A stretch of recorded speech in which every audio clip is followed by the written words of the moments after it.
الله أكبر. ألف لام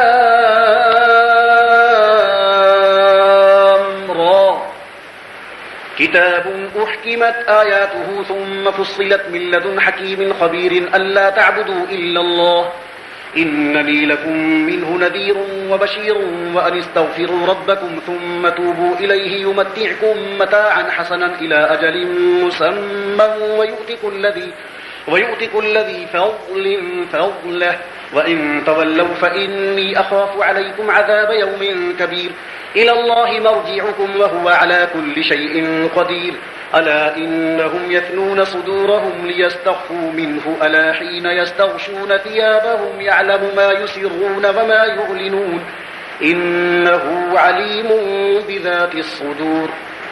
الله أكبر. وما من دابة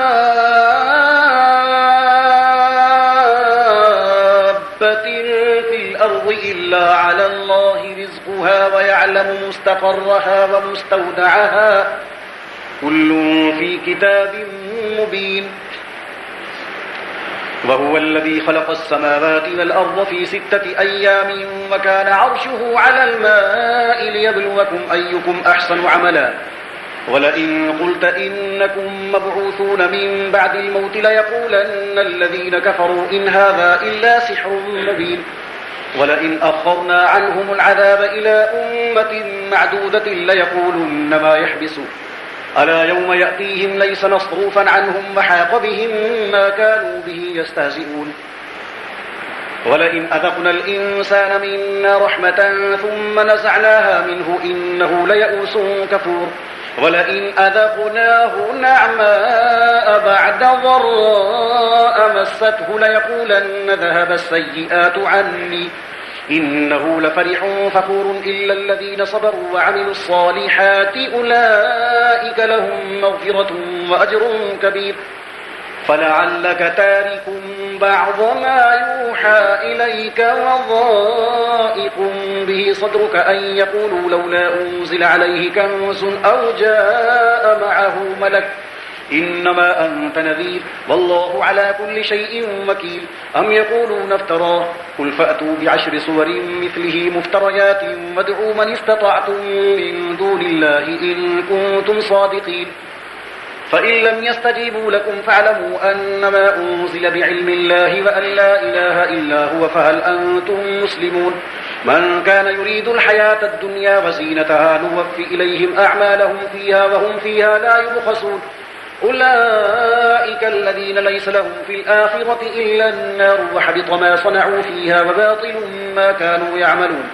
أفمن كان على بينة من ربه ويتلوه شاهد منه ومن قبله كتاب موسى إماما ورحمة أولئك يؤمنون به ومن يكفر به من الأحزاب فالنار موعده فلا تك في مرية منه إنه الحق من ربك ولكن أكثر الناس لا يؤمنون. ومن أظلم ممن افترى على الله كذبا أولئك يعرضون على ربهم ويقول الأشهاد هؤلاء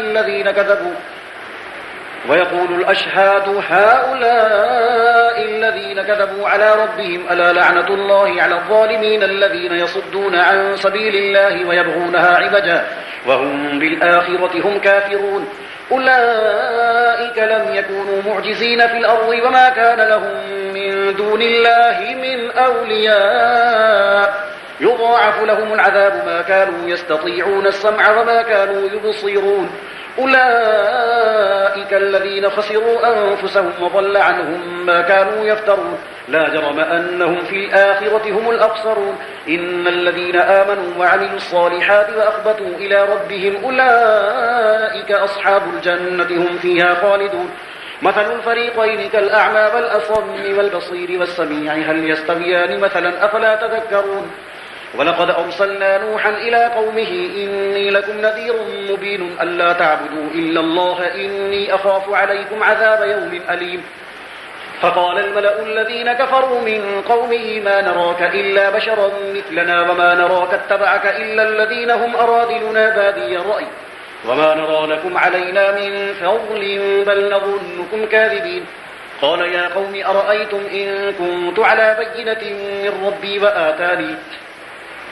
وآتاني رحمة من عنده فعميت عليكم أنلزمكموها وأنتم لها كارهون ويا قوم لا أسألكم عليه مالا إن أجري إلا على الله وما أنا بطارد الذين آمنوا إنهم ملاقو ربهم ولكني أراكم قوما تجهلون ويا قوم من ينصرني من الله إن طردتهم أفلا تذكرون ولا أقول لكم عندي خزائن الله ولا أعلم الغيب ولا أقول إني ملك ولا أقول للذين تزدري أعينكم لن يؤتيهم الله خيرا الله أعلم بما في أنفسهم إني إذا لمن الظالمين قالوا يا نوح قد جادلتنا فأكثرت جدالنا فأتنا بما تعدنا إن كنت من الصادقين قال إنما يأتيكم به الله إن شاء وما أنتم بمعجزين ولا ينفعكم نصحي إن أردت أن أنصح لكم إن كان الله يريد أن يغويكم هو ربكم وإليه ترجعون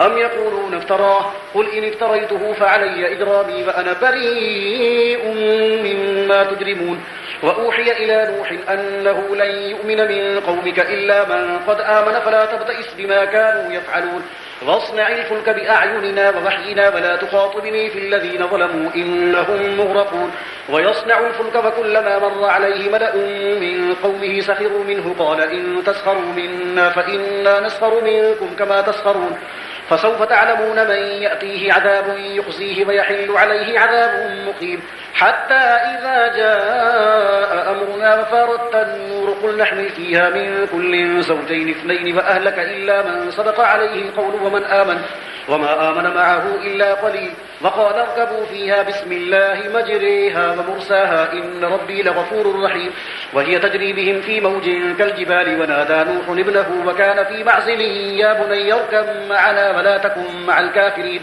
قال سآوي إلى جبل يعصمني من الماء قال لا عاصم اليوم من أمر الله إلا من رحم وحال بينهما الموج فكان من المغرقين وقيل يا أرض ابلعي ماءك ويا سماء أقلعي وغيض الماء وقضي الأمر واستوت على الجودي وقيل بعدا للقوم الظالمين الله أكبر ونادى نوح ربه فقال رب إن ابني من أهلي وإن وعدك الحق وأنت أحكم الحاكمين قال يا نوح إنه ليس من أهلك إنه عمل غير صالح فلا تسأل بما ليس لك به علم إني أعظك أن تكون من الجاهلين قال رب إني أعوذ بك أن أسألك ما ليس لي به علم وإلا تغفر لي وترحمني أكن من الخاسرين قيل يا نوح اهبط بسلام منا وبركات عليك وعلى ممن معك وأمم سنمتعهم ثم يمسهم منا عذاب أليم تلك من أنباء الغيب نوحيها إليك ما كنت تعلمها أنت ولا قومك من قبل هذا فاصبر إن العاقبة للمتقين الله أكبر وإلى عاد أخاهم هودا قال يا قوم اعبدوا الله ما لكم من إله غيره إن أنتم إلا مفترون يا قوم لا أسألكم عليه أجرا إن أجري إلا على الذي فطرني أفلا تعقلون ويا قوم استغفروا ربكم ثم توبوا إليه يرسل السماء عليكم مدرارا ويزدكم قوة إلى قوتكم ولا تتولوا مجرمين قالوا يا هود ما جئتنا ببينة وما نحن بتاركي آلهتنا عن قولك وما نحن لك بمؤمنين إن نقول إلا اعتراك بعض آلهتنا بسوء قال إني أشهد الله واشهدوا أني بريء مما تشركون من دونه فكيدوني جميعا ثم لا تنظرون إني توكلت على الله ربي وربكم ما من دابة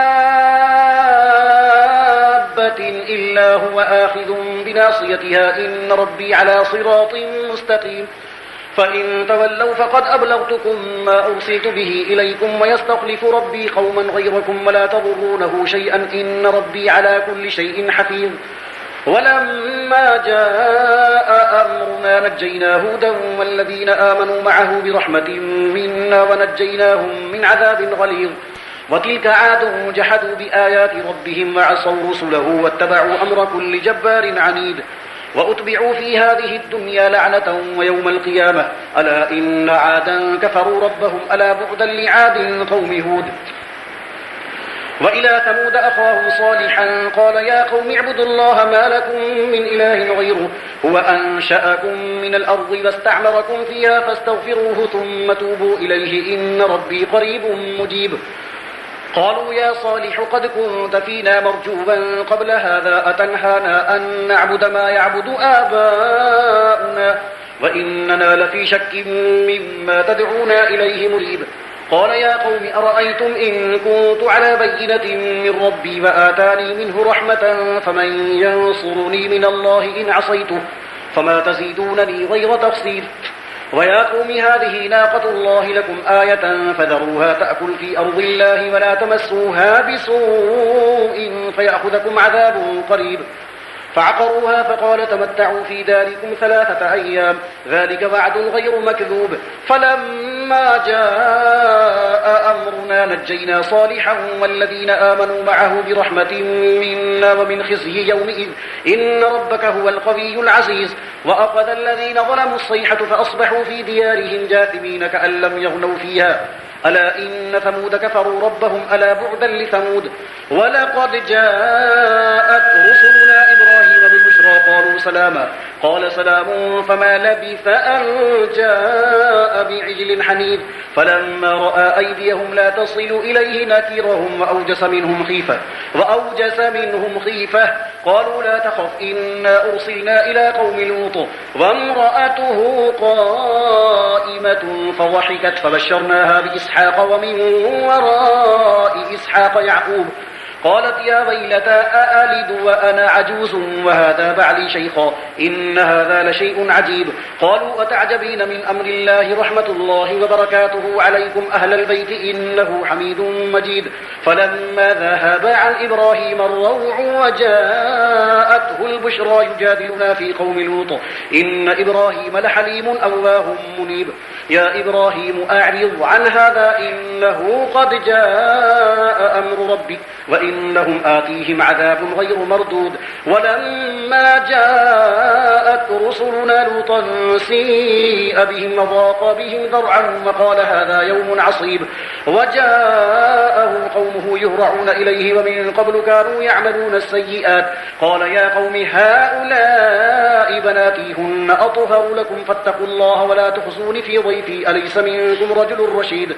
قالوا لقد علمت ما لنا في بناتك من حق وإنك لتعلم ما نريد.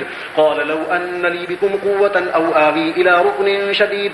قالوا يا لوط إنا رسل ربك لن يصلوا إليك فأسر بأهلك بقطع من الليل ولا يلتفت منكم أحد إلا امرأتك إنه مصيبها ما أصابهم إن موعدهم الصبح أليس الصبح بقريب. فلما جاء أمرنا جعلنا عاليها سافلها وأمطرنا عليها حجارة من سجيل منضود مسومة عند ربك وما هي من الظالمين ببعيد.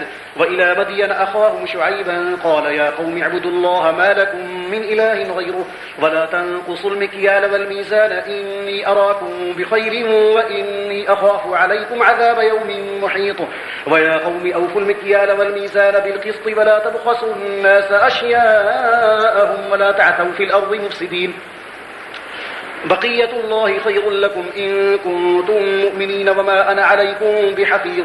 قالوا يا شعيب أصلاتك تأمرك أن نترك ما يعبد آباؤنا أو أن نفعل في أموالنا ما نشاء إنك لأنت الحليم الرشيد. قال يا قوم أرأيتم إن كنت على بينة من ربي ورزقني منه رزقا حسنا وما أريد أن أخالفكم إلى ما أنهاكم عنه إن أريد إلا الإصلاح ما استطعت وما توفيقي إلا بالله عليه توكلت وإليه أنيب. الله أكبر. ويا قوم لا يجرمنكم شقاقي أن يصيبكم مثل ما أصاب قوم نوح أو قوم هود أو قوم صالح وما قوم لوط منكم ببعيد واستغفروا ربكم ثم توبوا إليه إن ربي رحيم ودود. قالوا يا شعيب ما نفقه كثيرا مما تقول وإنا لنراك فينا ضعيفا ولولا رهطك لرجمناك وما أنت علينا بعزيز. قال يا قوم أرهطي أعز عليكم من الله فاتخذتموه وراءكم ظهريا إن ربي بما تعملون محيط.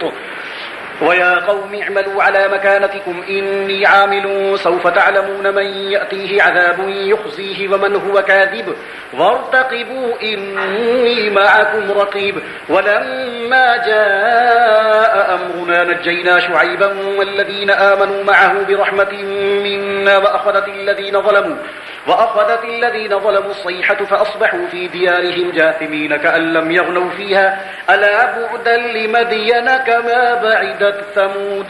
الله أكبر. ولقد أرسلنا موسى بآياتنا وسلطان مبين إلى فرعون وملئه فاتبعوا أمر فرعون وما أمر فرعون برشيد. يقدم قومه يوم القيامة فأوردهم النار وبئس الورد المورود. وأتبعوا في هذه لعنة ويوم القيامة بئس الورد المرفود. ذلك من أنباء القرى نقصه عليك منها قائم وحصيد. وما ظلمناهم ولكن ظلموا أنفسهم فما أغنت عنهم آلهتهم التي يدعون من دون الله من شيء لما جاء أمر ربك وما زادوهم غير تتبيب. وكذلك أخذ ربك إذا أخذ القرى وهي ظالمة إن أخذه أليم شديد. إن في ذلك لآية لمن خاف عذاب الآخرة ذلك يوم مجموع له الناس وذلك يوم مشهود وما نؤخره إلا لأجل معدود. يوم يأتي لا تكلم نفس إلا بإذنه فمنهم شقي وسعيد. فأما الذين شقوا ففي النار لهم فيها زفير وشهيق خالدين فيها ما دامت السماوات والأرض إلا ما شاء ربك إن ربك فعال لما يريد. وأما الذين سعدوا ففي الجنة خالدين فيها ما دامت السماوات والأرض إلا ما شاء ربك عطاء غير مجذوذ.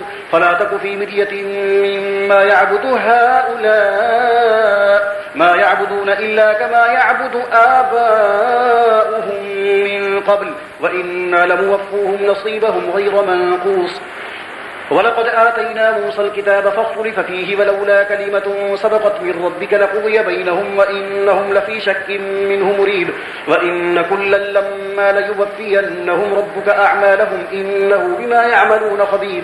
فاستقم كما أمرت ومن تاب معك ولا تطغوا إنه بما تعملون بصير. ولا تركنوا إلى الذين ظلموا فتمسكم النار وما لكم من دون الله من أولياء ثم لا تنصرون. وأقم الصلاة طرفي النهار وزلفا من الليل إن الحسنات يذهبن السيئات ذلك ذكرى للذاكرين. واصبر فإن الله لا يضيع أجر المحسنين.